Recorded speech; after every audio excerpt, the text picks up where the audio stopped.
Okay, so I believe we can start. Good morning, good afternoon, everybody from wherever you are, logging in from. Welcome to the last session of the scientific writing series. We totally understand that people are busy and most people are in the field. So we're going to comment and then they will join us as we start. This week we're going to be looking at the development of the results and discussion sections of the manuscript. If you recall, if you've been joining us for the last 5 sessions, you remember that one of them we had representatives from the WHO COVID Center who spoke to us about the development of the method section. And then we had a representative from the Lancet who spoke about understanding journal expectations and guidelines. Today, we're going to wrap it all up in our bid to support you in your writing journey. But before we start, please note that this training adheres to the Code of Conduct to prevent harassment and sexual harassment at all WHO events. And just to ease us into the Zoom platform, you use the Q&A feature. If you look at the bottom of your screen, or for some of you at the top of your screen, you would see an icon with labeled Q&A. So you use that for questions regarding the topic and presentations. And then the panelists are going to try to answer that in the Q&A section. And for most of it, we're going to take it live.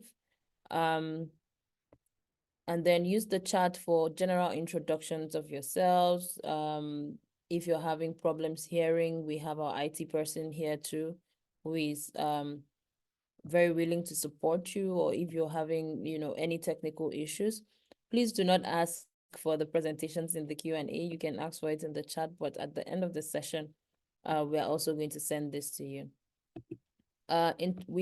Interpretation is available in English, French, and Portuguese. So you also look at that tab I told you about. You go to interpretation, you click on it, and then you have several languages. You have French, you have English, you have French, you have Portuguese.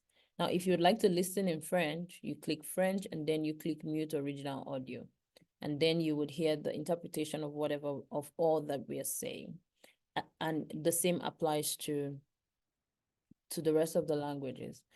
Now, during the Q&A session, if for any reason we have participants who are going to be asking live questions in French and in Portuguese, you can also, for the English speakers, you can also go to the interpretation menu and then click on English. Then you can hear the interpretation of the questions that they're asking in English.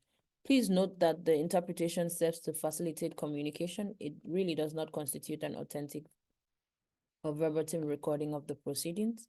Only the original speech is authentic. We also have live transcriptions. So you can go on on the icon that has the CC that says show captions. And then when you click on it, you can see, transcription of everything that we're saying. But if you don't want to see it anymore, please click on hide captions. The session is being recorded. We take your attendance as consent to be recorded. We will share the recordings and the materials at the end of the session.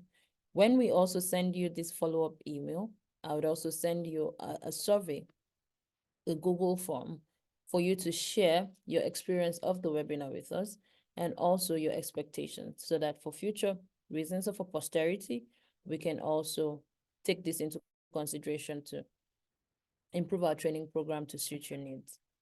Yeah. So today we have welcome and housekeeping, which I'm just doing. And then Professor Joseph Okebuno is going to take the development of the result discussion and conclusion section of the manuscript. And shortly after that, we're going to take questions and answers. I will be moderating that and Prof will be answering the questions. And then Dr. Maury Keita, who happens to be our PAM at this time, or our OIC, is then going to do the next steps and closing remarks. So without further ado, we can then go ahead with the presentation. And I'm welcoming Prof to start with his presentation.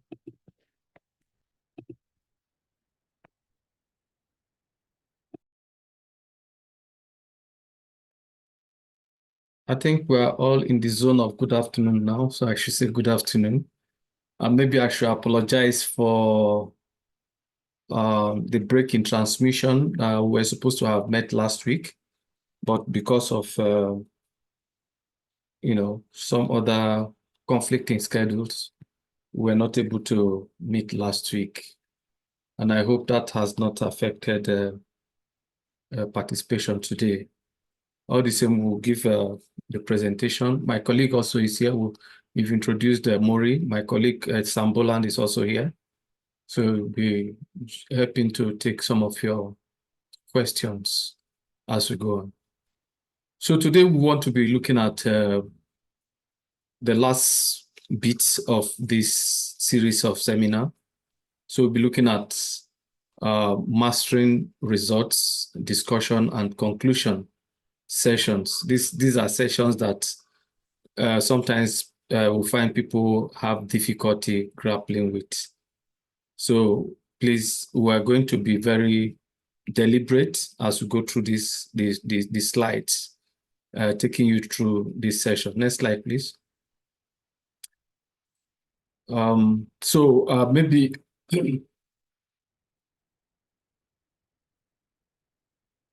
we'll be covering, looking at how you write your results session. We've discussed overview of the paper in the previous presentation. But today we'll be looking at how to write your results session in a convincing manner so that your readers will be able to follow and understand what you have found. And we'll also be looking at how to present your discussion and how to present your conclusion. Then, of course, we'll highlight some common pitfalls and give tips on how to avoid these pitfalls. The traditional question and answer session is also there. So we'll be taking your questions and giving you answers. And I'll be doing that together with Sam. Yes, next slide, please. So let's just recap from the beginning. Call it an anatomy of scientific paper, the shape or structure of a scientific paper. Here, we have put them into 7 different sessions. You have the introduction, which we have dealt with before, which kind of gives an overview, of what you are trying to talk about. Here, you are talking about what is known. You're also looking at what is unknown, where is the gap you want to fill, then how do you want to fill the gap, and why do you want to fill the gap? All of these are packed under the introduction. Then we have another important section which looks at what did you do? Because the question, first of all, you want to fill a gap. So what did you do to fill that gap? That is the method section. And right now we are talking about it in the past tense. What did you do? Not what will you do? Because you have finished your study and now you are not telling us what you did to arrive at the results. But today we are going to be looking at sessions 5, 6, and 7, which is the results. What did you find? What did you get? How did your result fill the gap? That is discussion. Then, of course, conclusion. What does this mean for ongoing, from now onwards? What does it mean for public health? What does it mean for future activities? What does it mean as a best practice, maybe, for the future? Next slide, please. So, talking about the importance and purpose of these final sections. First is the results. The results section is important for objectively presenting the data collected in your study, serving the purpose of demonstrating your empirical findings clearly and precisely. That is what the results section does. Next slide, click again. Then the discussion section is crucial for interpreting these findings, what you found in the results section. now giving an interpretation. As we are going to find shortly, sometimes people make the mistake of, while they are in the resource session, they are trying to give interpretation. This confuses the readers. So you don't do interpretation while you are in resource session. Result is just to present the hard data, hard facts. This is what I found. Simple, don't interpret. But in the discussion session, this is where you now begin to interpret. This is an opportunity to explore the implications of what you found and to integrate what you found in the context of existing knowledge. How does it differ from existing knowledge? How does it align with existing knowledge? And why does it differ, or why does it align? And you highlight any new insights or unexpected outcomes. Here you are conducting your study. You may just find something that has not been found before. Take, for example, previously we thought they said the earth is round, but following investigations, researches, and so on, they found that it's not exactly round. It is actually spherical. It is like it's round, but it's not exactly round. It's spherical. This is a new finding, Then, of course, next click. So go to conclusion. So the conclusion section serves to succinctly summarize the research, reinforce its importance, suggest future direction, and thus encapsulating the study's contribution to the field. In our own case, what is the contribution of what you have studied to public health? And if you bring it home more, what is the contribution to emergency preparedness and response? Next slide, please.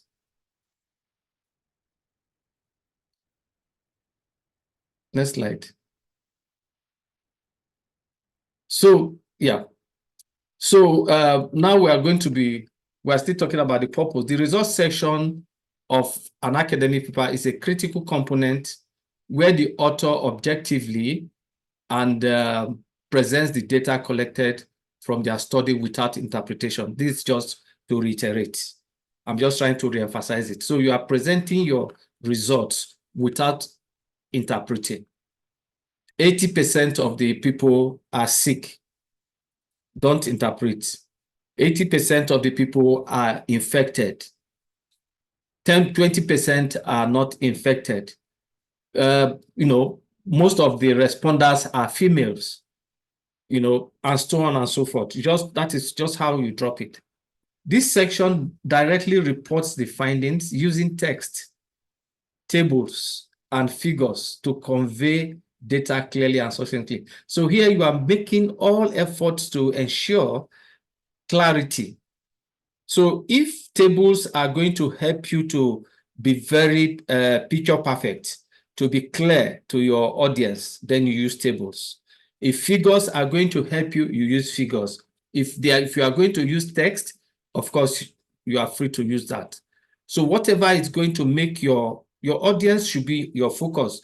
Whatever it is that will make your audience to really appreciate what you are presenting, please do well use it. But let me remind, in most journals, all of this we call illustrations, tables, figures, maps. Sometimes people use boxes. These are illustrations. So, but most journals restrict us to not more than 5 illustrations altogether. So you have to be very creative to make sure you do not exceed the required number of illustrations, tables, figures, and the rest put together. And depending on your research, the research method you used, it should include quantitative results accompanied by the statistical analysis. So if you are using if you are conducting a quantitative study, you try to make use of statistical analysis. And you have different types of statistical analysis. You have measures of central tendencies, measures that try to tell you how the distribution, how the data tend to converge on one point. You also have measures of dispersion. An example of measure of central tendency is the mean or the median, or the mode.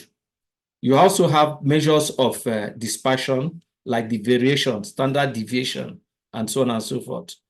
Then, of course, you use percentages, and you can also try to show, if you are looking at relationship between two variables, try to show the significance of the relationship or difference that you have observed using the p-values. All of these are necessary when you are doing the quantitative data. In the qualitative data, you try to pull out illustrative quotations according to the key themes that appear in your study to support your results. Next slide, please. So the main purpose of the results section, therefore, is to present the evidence necessary to support or to refute the hypotheses that were posed in the introduction. So you are looking at a situation, and you posed a hypothesis that more females than males are involved in response to cholera outbreak, or more females provide care in the household in response to cholera infection than males. So here in your results section, you are now trying to provide data to support this hypothesis or this proposition, or data to refute it, something you mentioned in your introduction, providing a factual basis for the discussion section, which is going to follow next. Next slide, please. So the results section should include no external references and should not reflect on your findings. So the results section is entirely what you saw. You are the one that saw it. Nobody saw with you. So we are not expecting you to begin to cite literature in the results section. No. It's a no, no, no. You don't cite literature in results section. And you do not also reflect on your findings in the results section. It should simply describe what you found. You found ABC, period. That is what you found. Just put it there. Don't try to tell us why it is ABC or how it is ABC. These are simply the things we found. Any discussion or reflection, will kind of create confusion for the reader. So how to present your data in the results section? Ideally, we use tables. Every table should be self-explanatory. It should present values with the same number of decimal places in all its cells. That it should be standardized. You don't, in cell 1, you say 2.3. In cell 3, you say 2.23. No. If you are using 1 decimal point, you should use 1 decimal point all through. I, for one, I also like aesthetics. I like to see that the thing is nice to the eyes before the eyes is able to read. So that is why you have to standardize. Include a title informing us of what this table is all about. Include a title informing us of what the table is all about. That is very important. You don't just drop a table and there is no title. Then, of course, your table should also have a number that identifies it. And that helps you to avoid one of the things I see people do in write-up. Some they will say the table below. Some they will say the table above. And in editing, somebody that's editing may be compelled to move words around, and the table below is no longer below, it becomes above. Or the table above is no longer above, it goes below. So the best thing is, if your very first table should be table 1. So wherever you are referring to that table in your text, you are referring to it as table 1. So you are not saying table below or table above or table here or table there. No. So wherever you are referring to, even if you are referring to it in your conclusion or in your discussion, you still refer to it as table 1, and one would know that this is what you are talking about. And every table should have marginals, that is the totals. Provide additional information on your table at the footer So sometimes you want to say where you got the information from, where you got the data that you used to build your table. You just say source, you list it under the table, and sometimes too, you may have done some kind of statistical analysis that you are testing for difference or for relationship and stuff like that. If you don't have a column where that fits, you can also put it at the bottom of your table. So be inserted into a document only after being mentioned in the text. So you don't insert a table without referring to it anywhere in the text. This is very irritating to editors and reviewers when they will see that you have table 1, you have table 1, you have table 2, you have table 3, but in your test, they could only see where you made reference to table 1 and table 2. There's no reference made to table 3. Or worse still, they could only see where you made reference to table 1 and table 3, and there's no reference made to table 2, but there's table 2 in your text. So you have to watch out for that. Next slide, please. Then another way of presenting our results is using graphs. There are different types of graphs. You have the bar charts, you have histograms, you have, so many of them, as a matter of fact. So you can choose which one best illustrates your data for the audience. And of course, you must make your graph to be as simple as possible. So similar to table, graph should include below the figure a title providing all relevant information. And let me take us back to the table. The title of the table is on top of the table, is placed at the top. But in the case of graphs, which we refer to as figures, the title is at the bottom, not at the top. So you put it at the bottom. And it should be very illustrative. Somebody should not go and read another part of the document to be able to understand what the figure is talking about. The title should clearly tell us what the figure is all about. Be referred to as figures in the text. So if you have figure 1, which is looking at distribution of the population by demographic characteristics, that is place of residence, gender, age distribution, and stuff like that. It should be clearly shown there, and it should be identified in the axis. Then quote the source which provided the data if required. If it is not originally from your data, if not originally from your study, you have to reference the source with which you built the figure. Demonstrate the scale being used and let it be self-explanatory. You don't have to look for the explanation of the figure elsewhere. As you look at the figure, you should be able to understand what it is talking about, what data it is presenting. Next slide, please. Attractiveness of tables and graphs, do really matter. Like I said, sometimes I count on the aesthetics. So ask for help from anyone to guide you on how to develop this and make them really attractive to the eyes. Next slide. Yep. So tips on using clear, concise language. Using clear, concise language in results section of an academic research paper is essential. Clear, concise language. This is an academic paper, it's a scientific paper. This is not where you try to practice your grammar, to newfound words.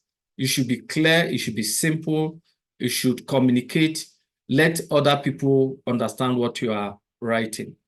Here are some tips to help you ensure this. Number 1, use precise language. Choose words that are specific to your field, appropriate for the data you are describing, and avoid vague, verbose terms that could be, subject to several interpretations. You say something and 3 people are reading what you said, and the 3 of them are giving 3 different interpretations. Just use simple terms. Be concise. Present your results without unnecessary elaboration. Stick to the facts and data obtained from your research.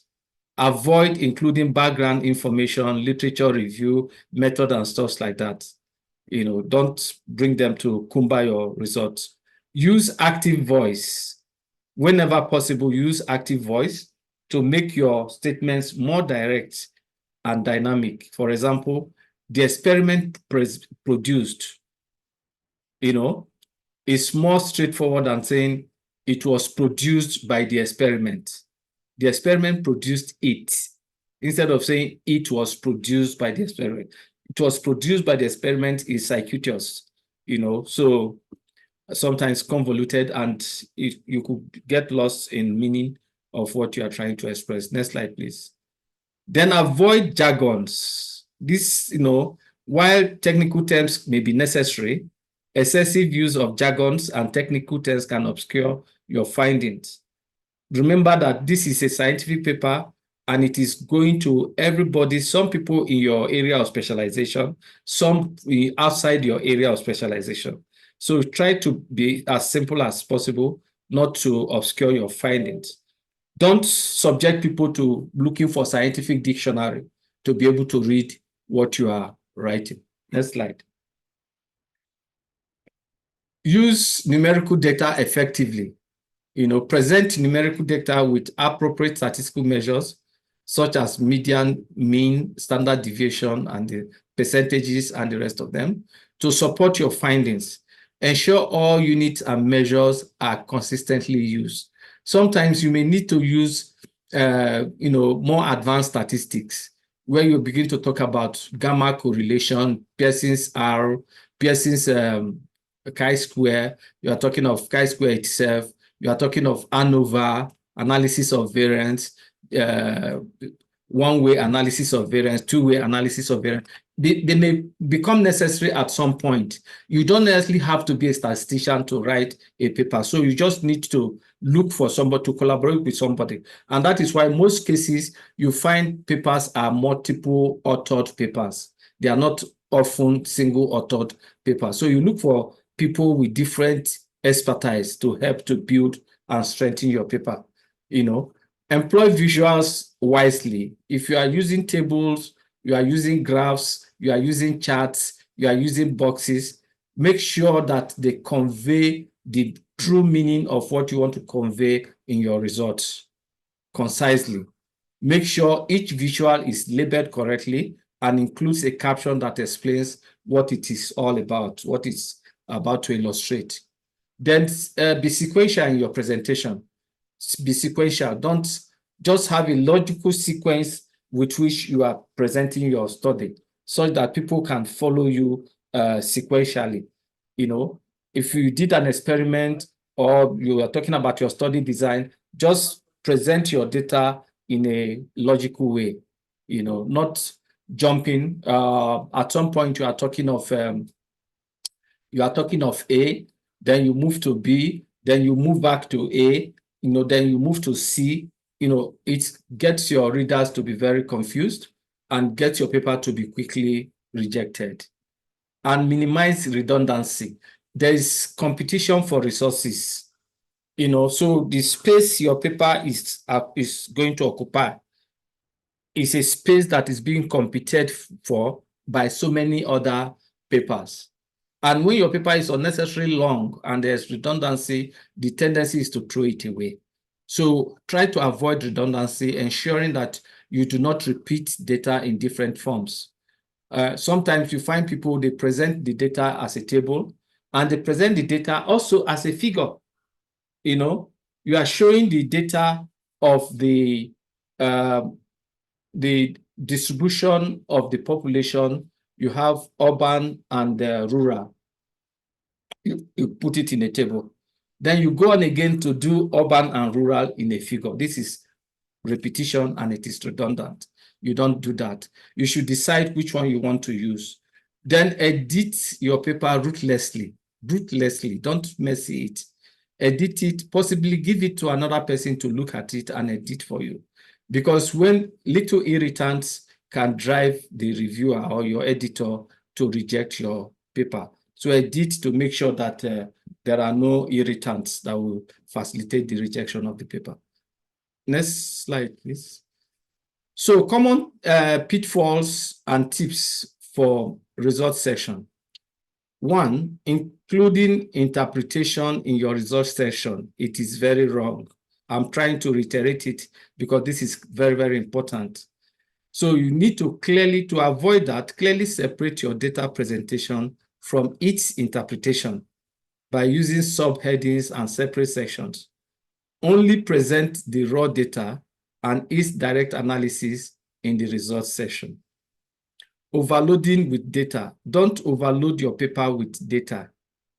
Try to ensure that you prioritize the data and use the ones that are most relevant to answer the research question. Don't bring in supplementary materials that may not be necessary at a particular time.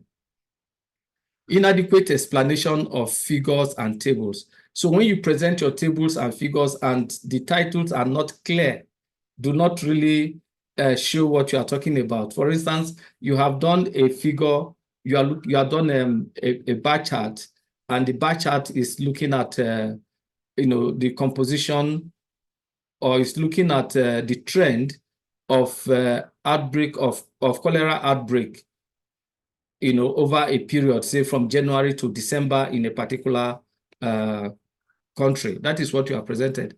But your title is saying figure 1, trend of cholera outbreak. Trend for what time? You have to put it, and you have to be very clear and explain properly for people to understand. And there's also the mistake of inconsistent and incorrect statistical analysis. Using inappropriate or complex statistical techniques can lead to confusion and misinterpretation of your data. So here you need to consult statisticians who really know what statistics is required to answer your research question, or to test your hypothesis, or to present your data properly. Next slide.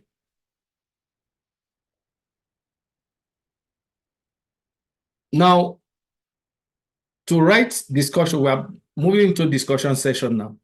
To write your discussion, this is one place where I find that most people have issues, how to discuss their paper.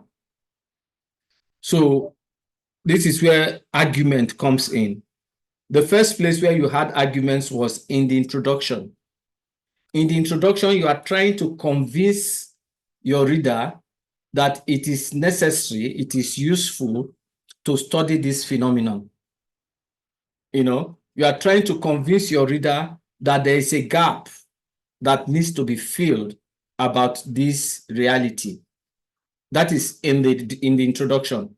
And there you are looking at, you are trying to establish that gap. And to establish that gap, you have to look at literature review. Because if you tell me there's gap in knowledge about response to cholera outbreak, I will say, how do I know there's gap in knowledge? How are you sure that people have not published everything about cholera outbreak in the past? So you have to review those literature, things that have been published about cholera outbreak, to show me the gap that exists in knowledge about cholera outbreak, and then justify the need to invest resources for you to study that gap and look for ways of filling that gap. So that is introduction. The next place you have argument is discussion. So you are debating under discussion. Unlike methods and results session, the method session, what did you do? This is what I did. Simple. I did A, B, C, D. In a result session, what did you find? These are the things I found. I found A, B, C, D. Simple, no argument, But in the discussion, you now have to face argument again. You have to convince the readers that what you have found is relevant, that what you have found is valid, that what you have found should be trusted, that what you have found can lead us to the way forward in public health, in managing cholera outbreak in our settings. So to do that, the first thing you do in your discussion session, don't go and start telling stories.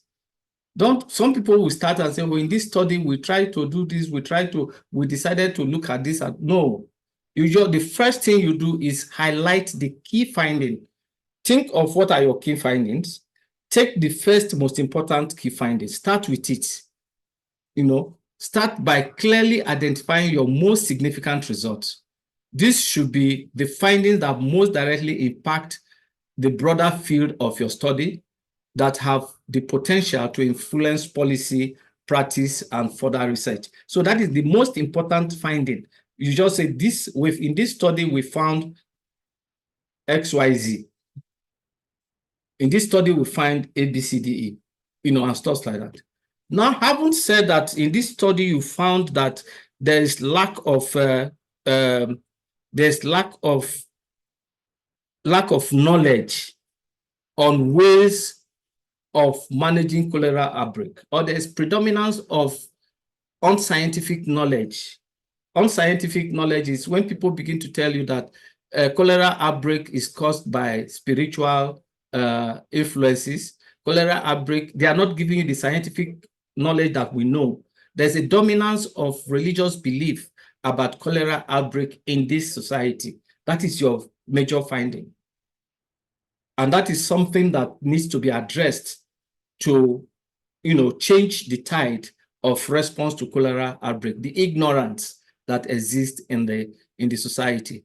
So that is your major finding. And having stated that major finding, you now have to contextualize it. How does this relate to literature? Has there been this kind of finding elsewhere before? Has there not been, is this the first time you are coming across this kind of finding? How does it contradict what happens in literature, what is existing in literature? Or you found, for instance, that the major respondents to cholera outbreak in households are males in this community.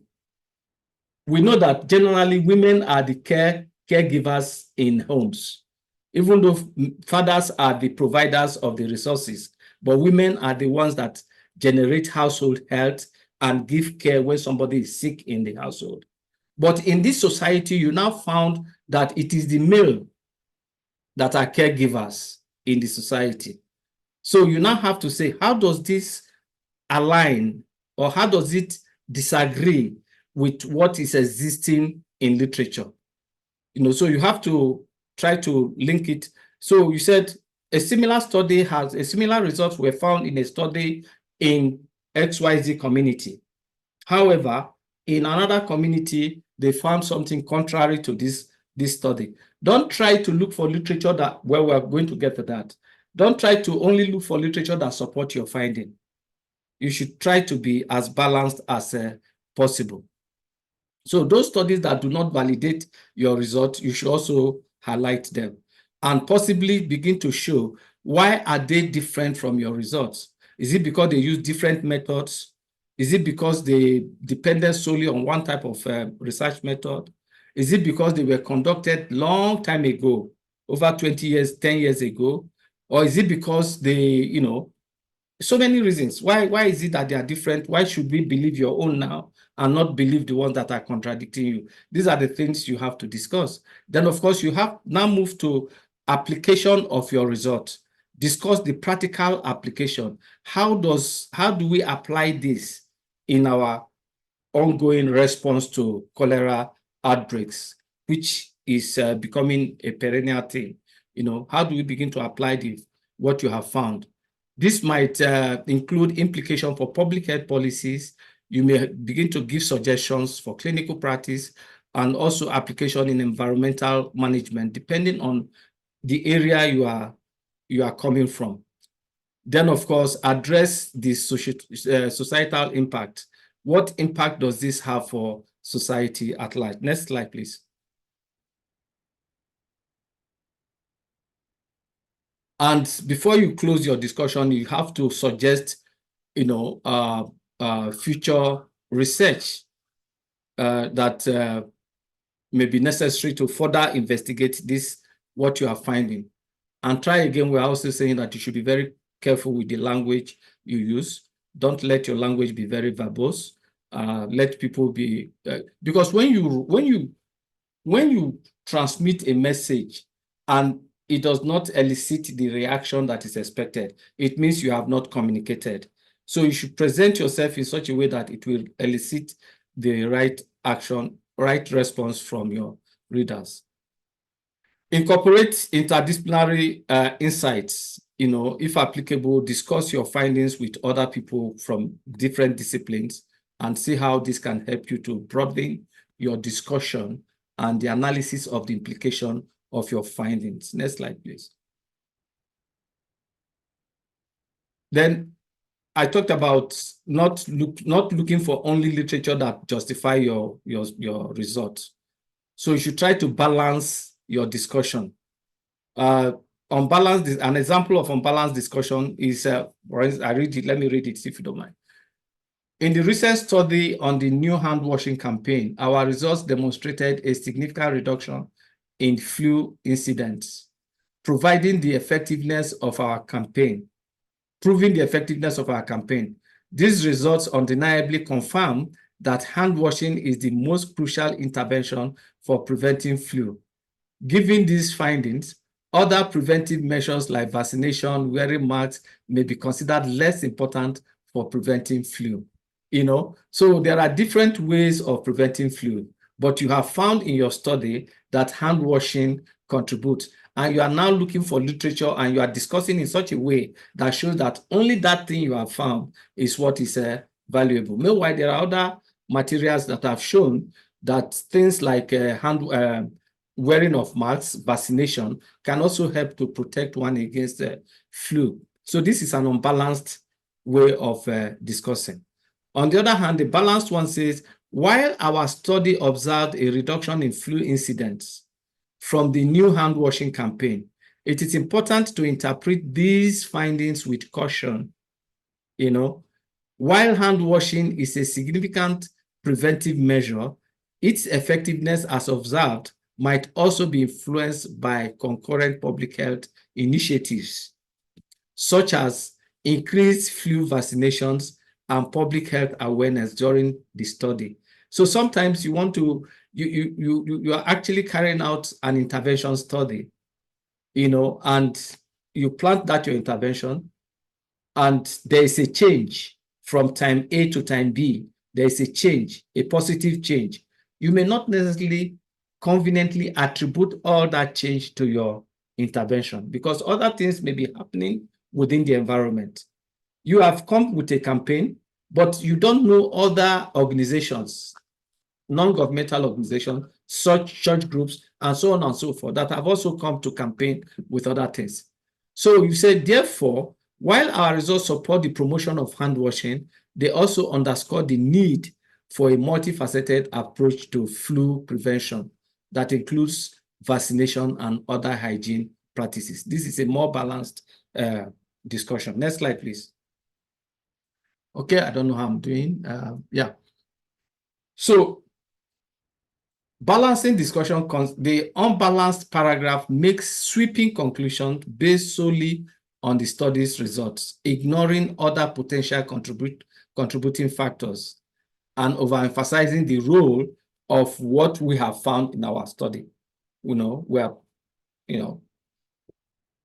the balanced paragraph acknowledges contribution of what we have found, which is hand washing, while considering other possible contributions to what we have found, other possible variables, interventions that might have influenced the outcome, presenting a more cautious and comprehensive interpretation of our data.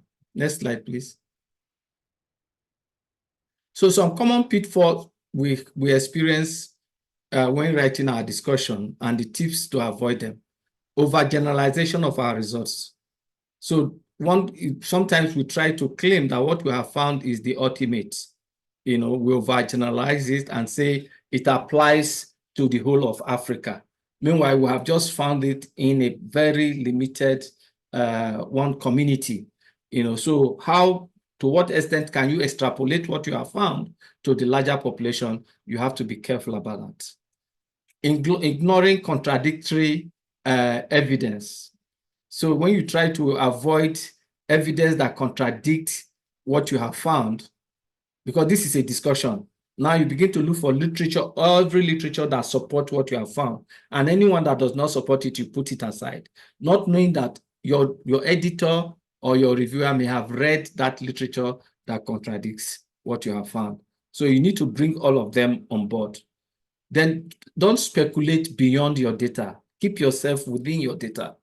Don't, because you want to show that your paper is perfect and stuff like that, you begin to introduce data that were not included in your results section. So just stay within your data and try to avoid repetition. Try to avoid repetition. Focus on explaining the why and the how of your results in the discussion. Use the results as a reference point, but not repeat the data here. Next slide, please. So we'll move on to writing your conclusion. The conclusion is asking us, what does this mean? What we have found, what does it mean for us going forward as public health soldiers, as public health workers? Of what implication is your result? Next slide, please. So the conclusion section is usually very concise, very small, very succinct, summarizing the key findings of your study, reinforcing the significance of these findings, and suggesting future research direction or practical implication.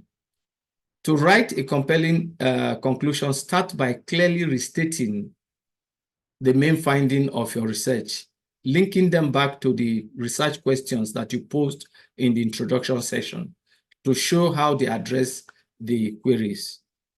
It is also vital to emphasize the broader implications of your results, discussing how they contribute to the existing body of knowledge and what they mean for the field. So if you are working in the field of non-communicable disease, what do these results mean for that field? If you are working in the field of HIV/AIDS, what do your results mean in control of HIV/AIDS? If you are working on Stop TB, how does your result contribute to the vision of stopping TB or malaria and so on and so forth? Yes, next slide, please. So the conclusion section, yeah. So lastly, a well-crafted conclusion should identify potential limitations of the study and propose areas of future investigation. So sometimes it is good for you to display, they call it disclosure, full disclosure. It is good for you to disclose the limitations of your paper, of your research. What have you not done? Sometimes you have used purely questionnaire. So this is just the limitation of this study, is that you have used strictly the questionnaire method, which is structured and very quantitative, but did not create room for in-depth and contextual analysis of the phenomenon you are looking at using qualitative methods of inquiry. So that may be a limitation. But then in present, you have said this is the limitation of this paper, but you should also be able to respond to that limitation, try to show that in spite of the limitation, it does not affect the validity of your finding because you did A, B, C, D.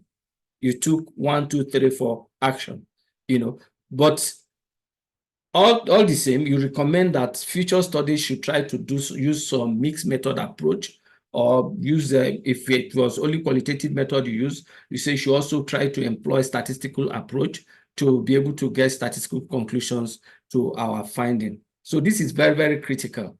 You have to declare your potential limitation so that somebody does not declare it for you.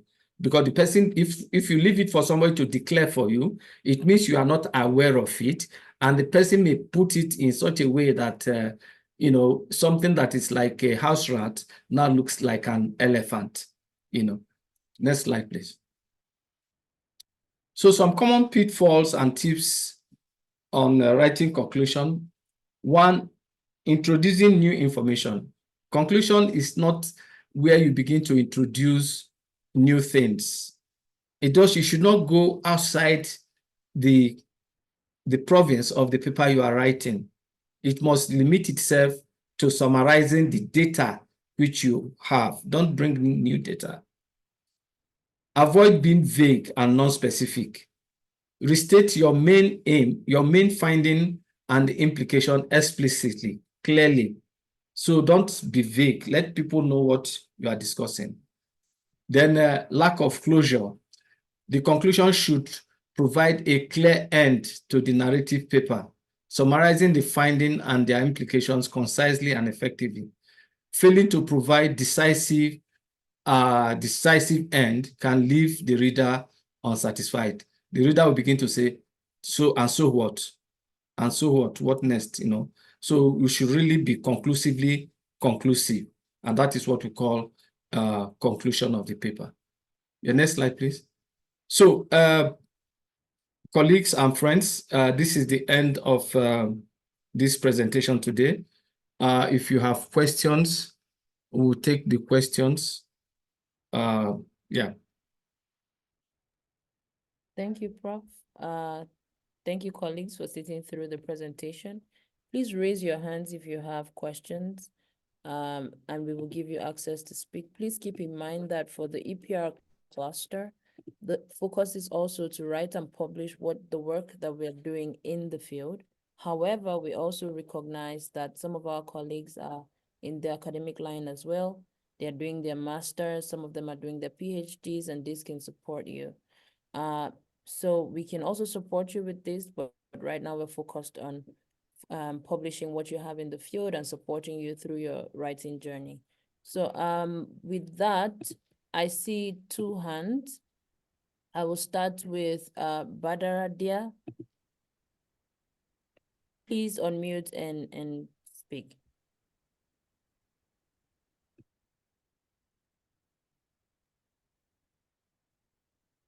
Badara, you're on mute. We can't hear you. You are. Okay, over to you, Casimir. Okay. We'll come back to Badara. Thank you, Casimir. Joseph. Yes, thank you, Joseph, for the presentation. Can you hear me? Yes, I can hear you. Okay, thank you. It was a very exciting session today.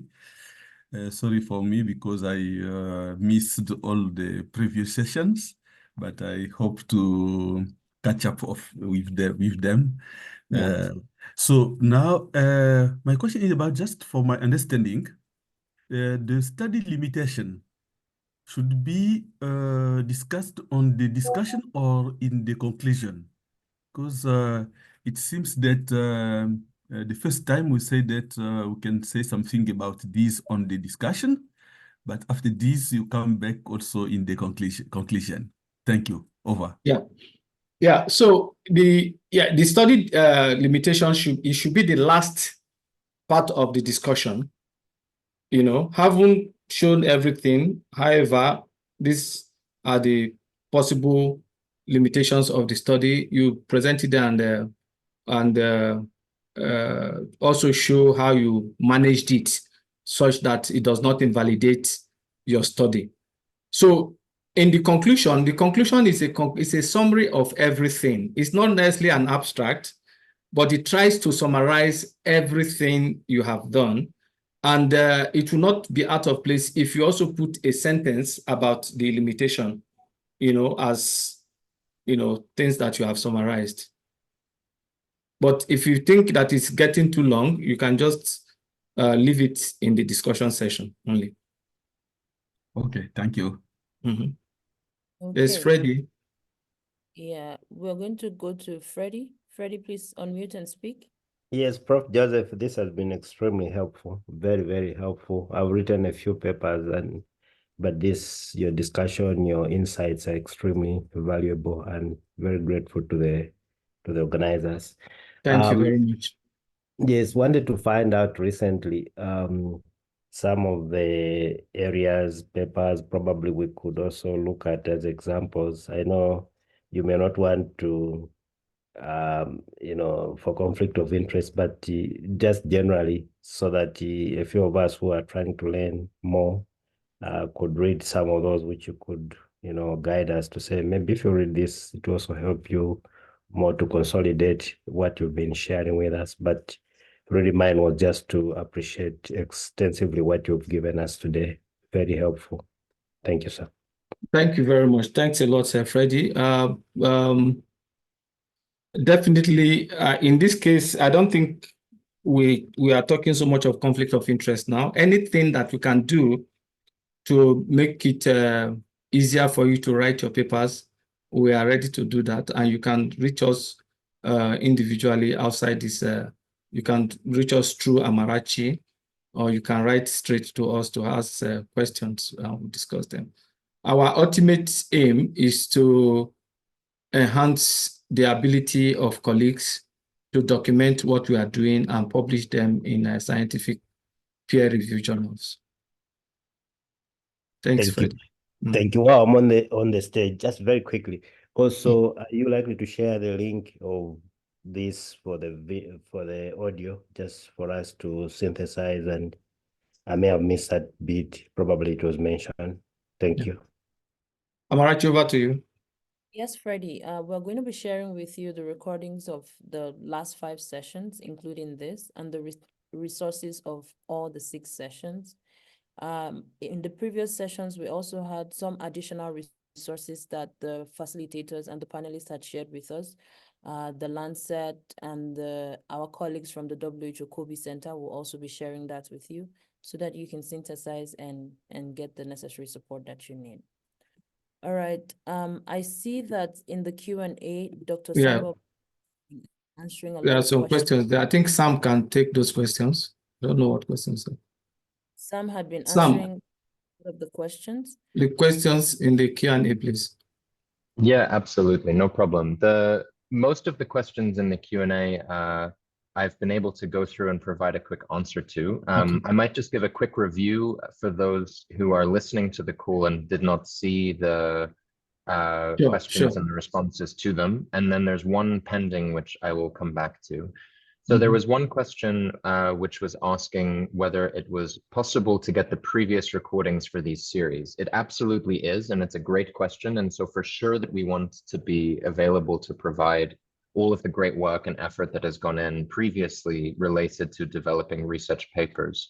So if you go to the Q&A section yourself, you'll see that there's a link under answered questions provided to a YouTube channel where these are all available. There was another question which was related to talking about the difficulty of balancing only putting data in the findings section when you're doing a qualitative study. And the question was how this challenge can be overcome. It's a really great question, genuinely, and it's very, very difficult to keep these things completely separated, whether it's qualitative or even quantitative. It is still true, though, that when you're bringing in your own data, the data that you are coming forward with, that you have said in your paper is going to be an important piece of your analysis, that all of that data needs to first be presented within the findings. So in the discussion section, there should be no introduction of new data. There should be no surprise. Someone should only be reflecting on the data that you've already presented.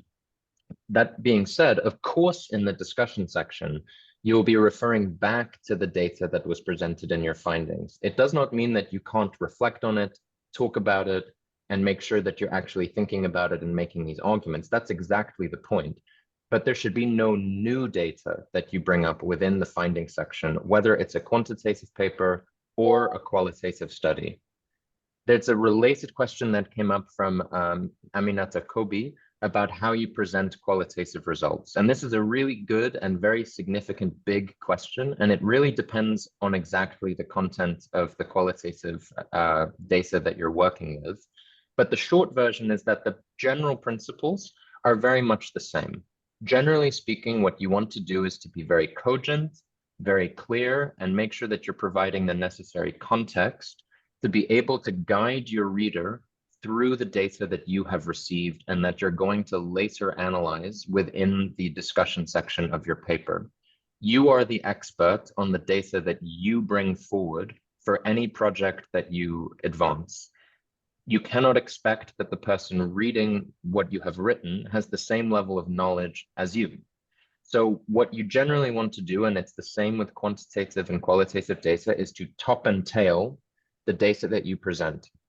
For each piece of data, make sure that you give the important context that someone needs to understand the data.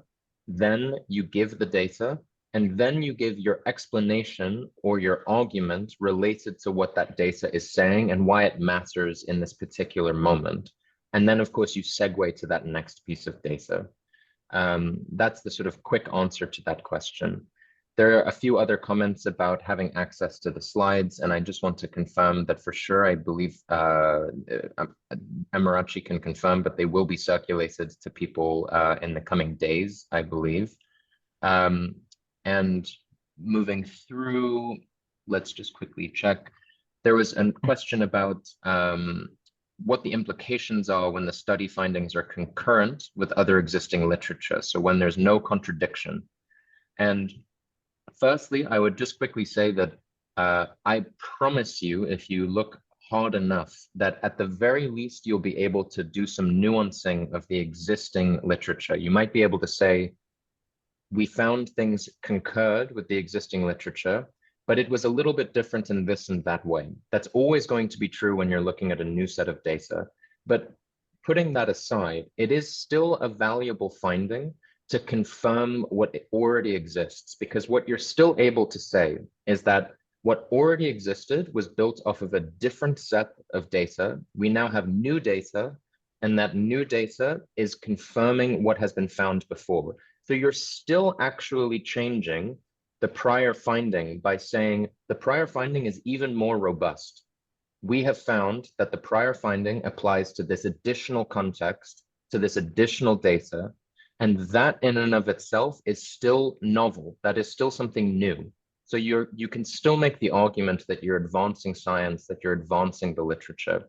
So do be really careful, because I really promise that there are these little nuances.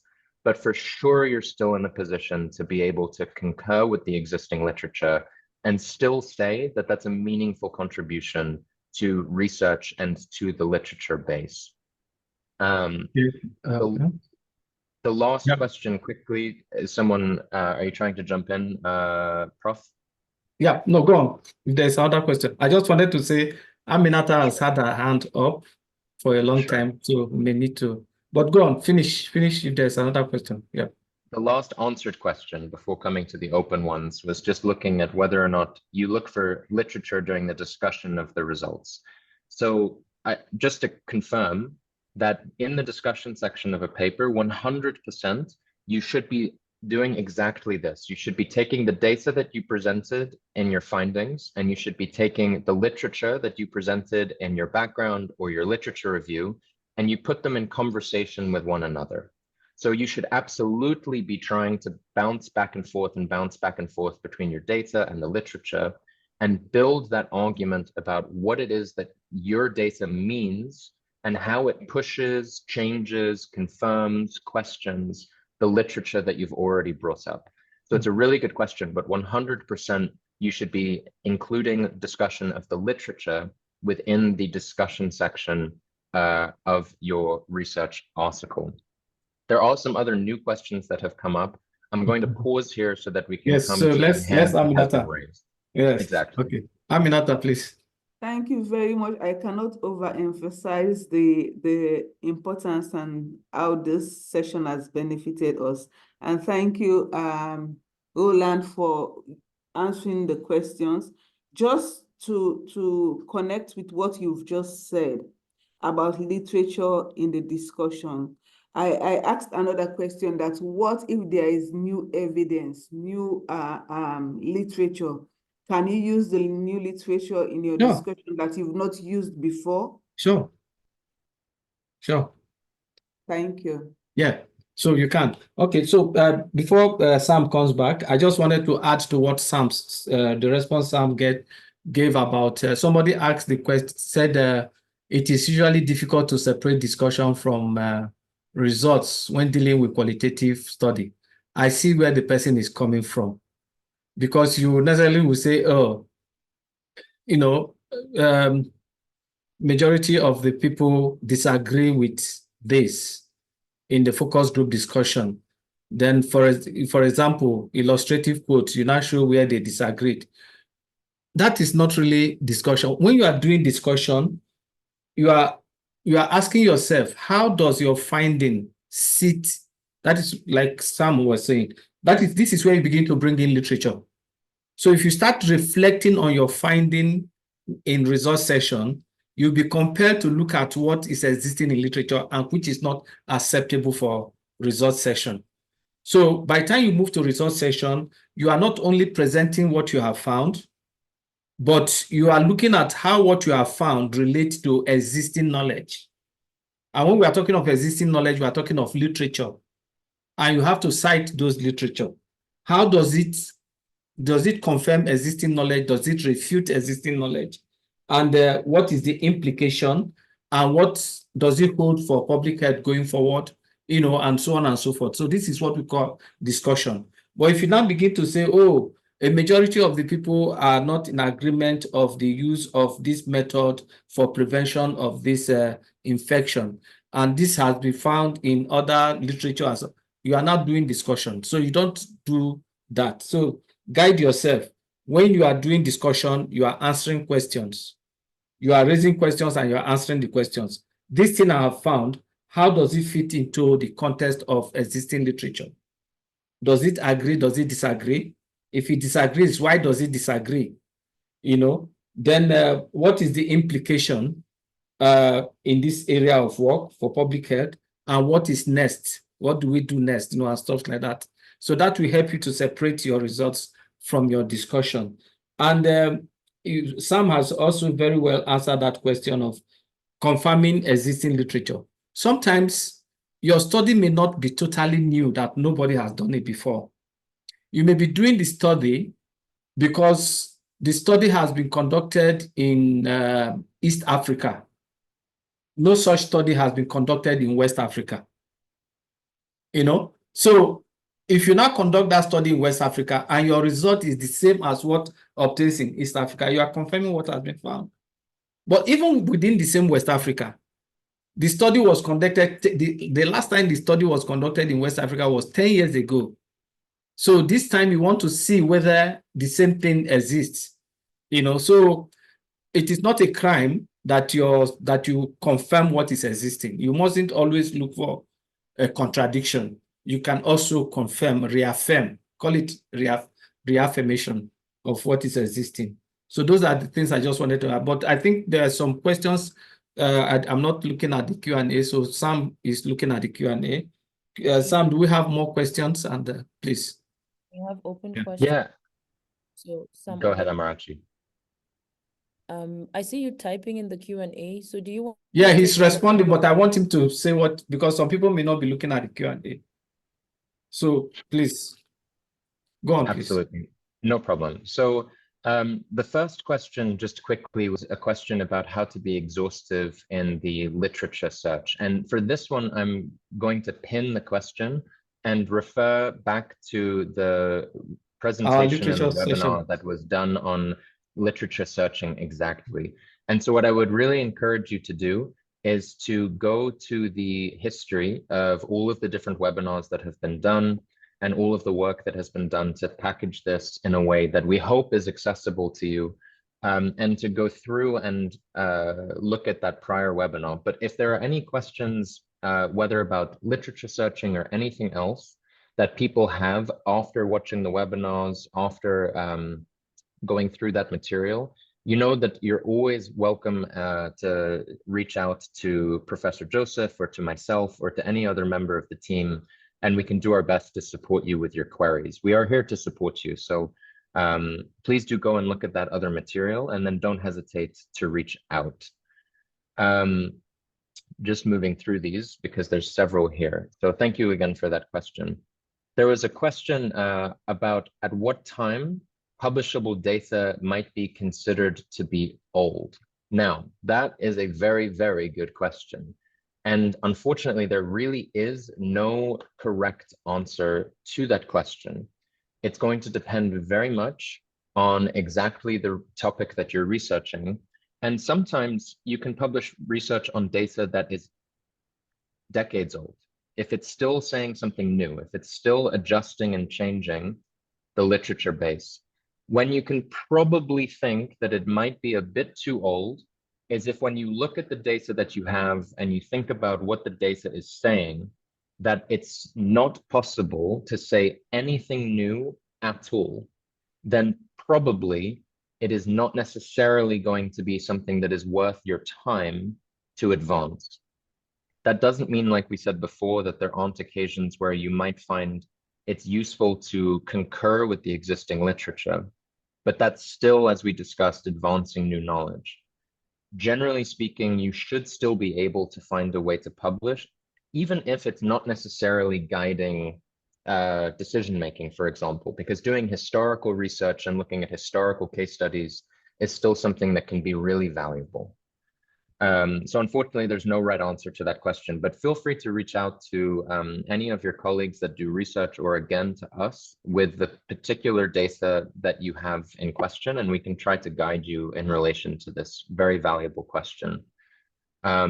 Just looking at these other questions, a couple of them came through in French, and one of those questions is, can we cite other articles that we did not discuss in the review at the start of the study? And can you talk about that new literature within the discussion section of your article? This is, again, a very good question. I think that generally speaking, the core arguments that you want to make should be discussed in the literature review section or the background section of your research article. That being said, it is, I think, in most cases with most journals, acceptable to bring in new articles to help you nuance what you're saying within the discussion section of your paper. So unlike with your own data, where you should not be presenting new data within your discussion, all of the data you want to discuss should be in the results and the findings section. It is circumstantially okay to bring in new citations within the discussion section of your research article, but the core arguments, the main building blocks of what your research paper is about, should all be discussed in the literature review. So from here and there, it's okay, but with the core content, make sure to include it in the literature review.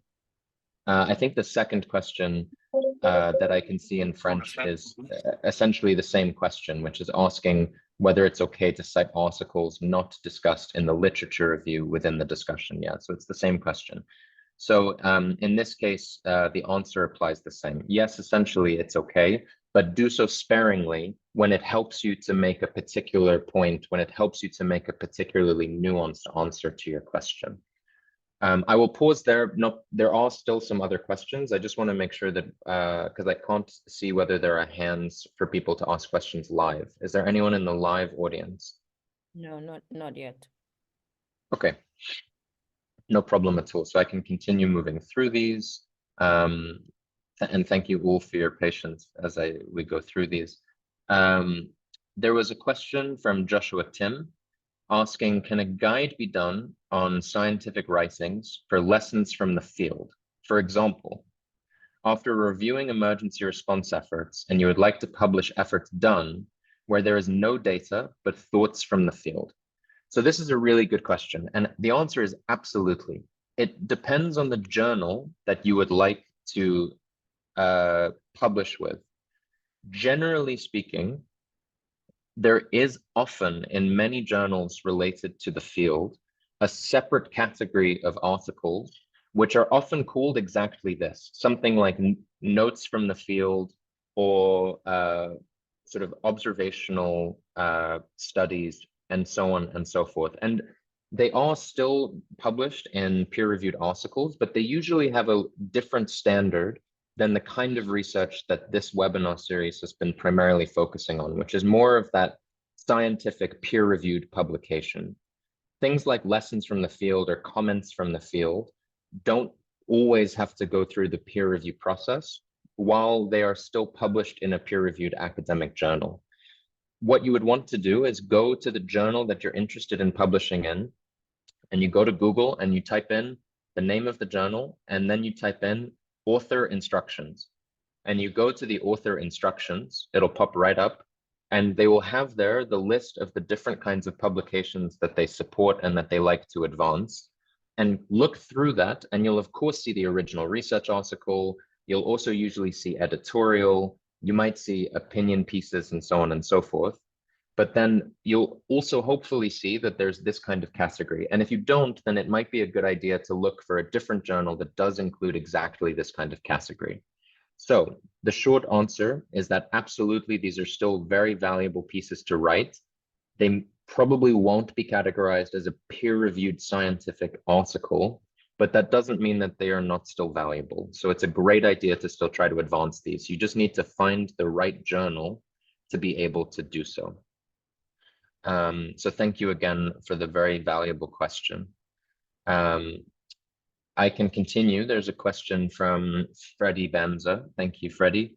The question says, will the paper with added value information compare to previous publications on the same to have more consideration and prioritize for publication, or does it not matter?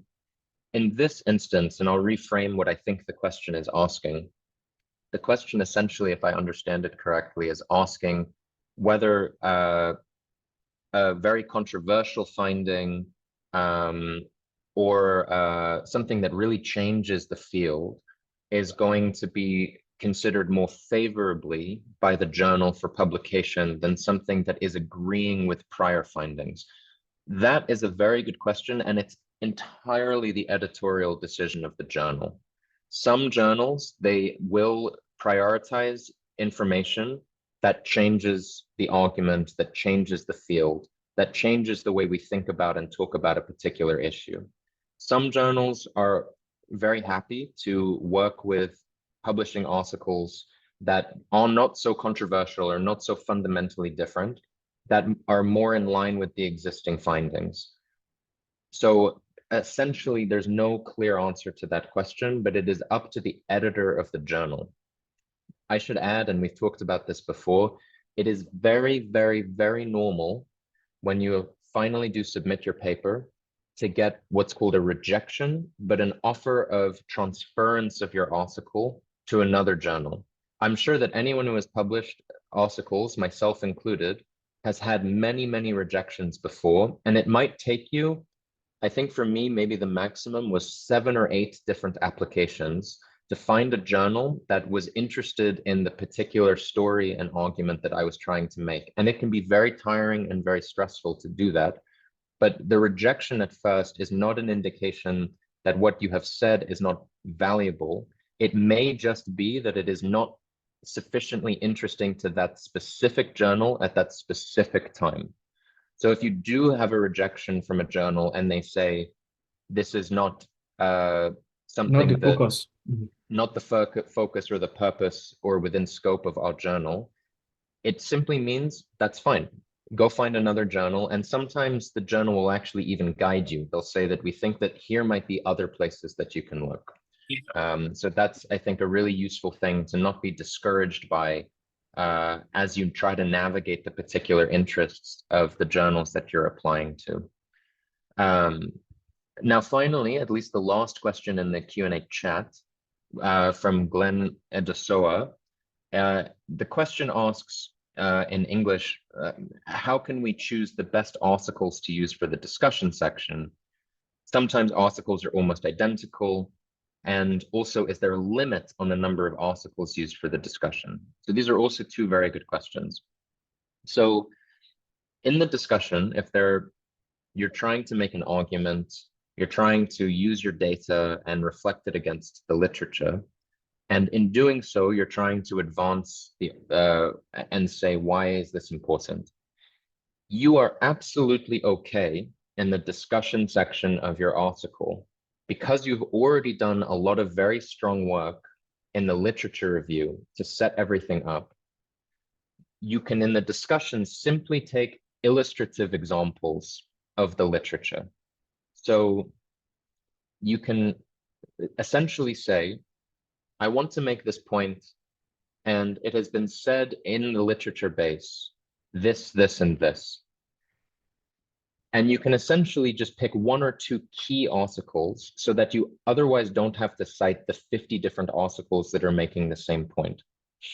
It's generally useful to take articles that are peer-reviewed and from reputable journals. So when you take the illustrative citations, the more impactful peer-reviewed articles that are more widely cited are taken more seriously when you do this. So it's a good idea to focus on these really key publications, the publication that is making this point very directly.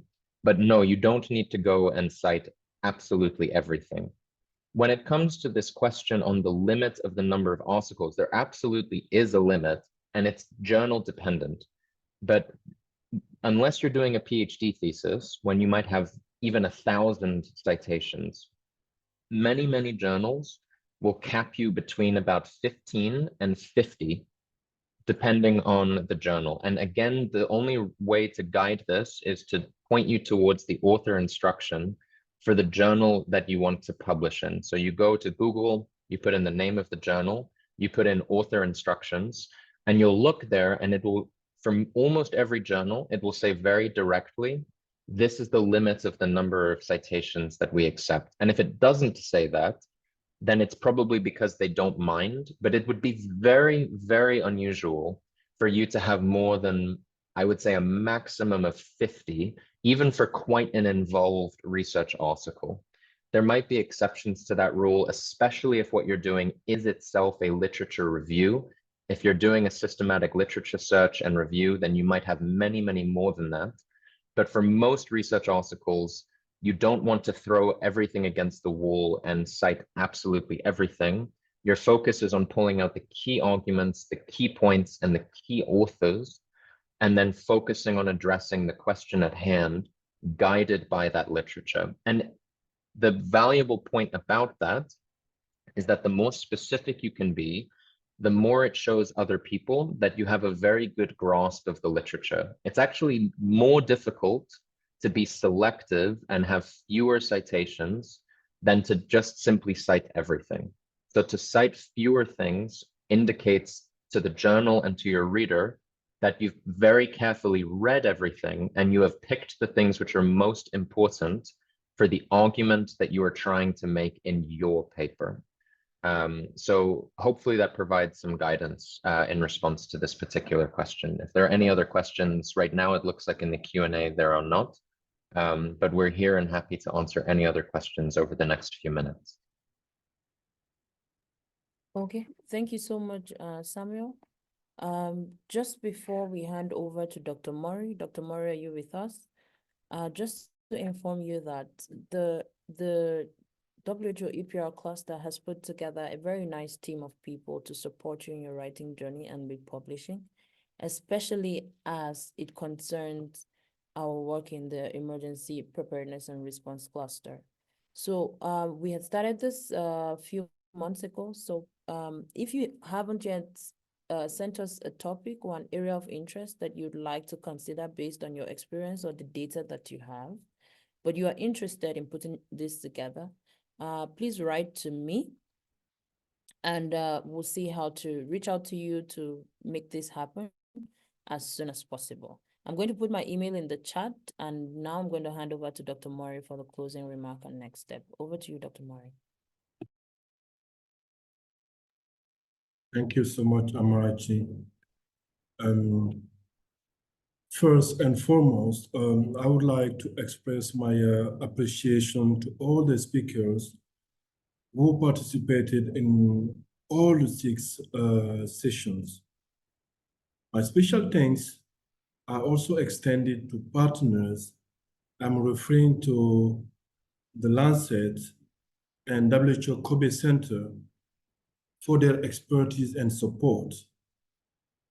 My great appreciation also goes to all the participants who attended this webinar series and helped us to make it such a successful event.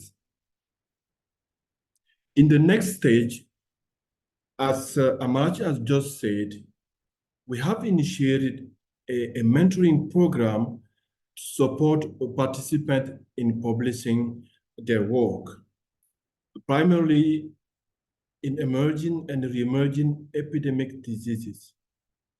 So mentors have been identified for their experience in scientific publication and will be matched with the mentees depending on the subject. So to ensure the success of the mentoring program, so mentor will be providing supportive guidance to mentees in developing their manuscript by providing constructive feedback and advice upon their experience in research and publication. Mentors are expected to screen the manuscript to ensure they meet the standard of quality of publishable papers. Mentor will encourage mentees to develop their manuscript to the final stage and motivate them to submit in high impact factor journal depending on the quality of the data and the key results. Mentor will assist mentees in revising their manuscript following peer review and addressing reviewer comment effectively and respectfully. Last but not least, mentor will maintain a regular virtual or in-person interaction with mentees by facilitating the mentees learning and developing and help ensuring the completion of their manuscript. So the objective is to help publish at least 20 articles in peer review journal by the end of 2024. I therefore encourage you to contact Amarachi if you need any support to get your work published. Distinguished participants, dear colleagues and partners, I hope you enjoyed attending our event as much as we enjoyed putting it together. I encourage you to continue this excellent collaboration and take the necessary steps to build a stronger, more resilient system by documenting best practices in emergency preparedness and response. On behalf of Dr. Abdusalam Gay, the Regional Emergency Director, Dr. Dick Chamla, Emergency Preparedness Program Area Manager, and on my own behalf, I can assure you that we will be supporting you in this journey towards documenting best practices for better preparedness in health emergencies in African region. It's my pleasure being with you today, and I thank you for your participation. I thank all of you for your patience, and will remain available for you, and will be continuing to support you at the end of, until the end of this year to get your paper published. We will be in touch. Our team, Dr. Joseph, Professor Joseph Okebono, my friend Sam Bolan and Amarachi, and other colleagues who are not here, but who have been already identified as mentors to support you in this journey. Thank you so much. Over to you, Amarachi. Thank you so much, Dr. Mori. Just to remind all participants that we have put the link to the YouTube in the chat. I will also share this in the coming days with the presentations that we've had in the last 5 sessions. We encourage you to go through. And also, just to remind you also that if you are interested in publishing your experience, your thoughts with the data that you have, please reach out to us. I've put my email in the chat and we can help you with this. So seeing as Dr. Mori has already closed the meeting, I'd like to call the meeting to a close now again. Prof, if there's nothing else you want to add, Sam, Are we good to go? Well, I just want to thank Dr. Murray. He has thanked the participants, so I don't want to belabor that. We appreciate them because without them, we won't be here. We started this since November last year, and they've consistently turned out and also participated by virtue of the questions they asked. But I want to thank Dr. Mori because this was originally his own idea. It was him that suggested this idea, and somehow we also had the support of the senior leadership, the regional emergency director, and our program area manager, Dr. Salam and Dr. Chamla, respectively. So I'm thanking Dr. Mori, and I hope he will convey our thanks to senior management, but also to thank Amarachi and Bukhari for the professional way they have helped us, Sam and myself, helped two of us to organize this series of seminars. And of course, the interpreters, they have been wonderful. They have been very professional. They have, the way they followed us consistently. Sometimes they are even the ones that make me to remember that there's going to be the next seminar, but they will tell me the seminar for next week, we need the materials and stuff like that. So I want to thank them for their professionalism also. And we wish that within our team, the infectious hazard prevention team, that will continue to come up with ideas like this. Thank you very much. Okay. Thank you, Prof. Bye, everybody. Thank you. Thanks to Thank you. everyone. Bye. Thanks, everyone.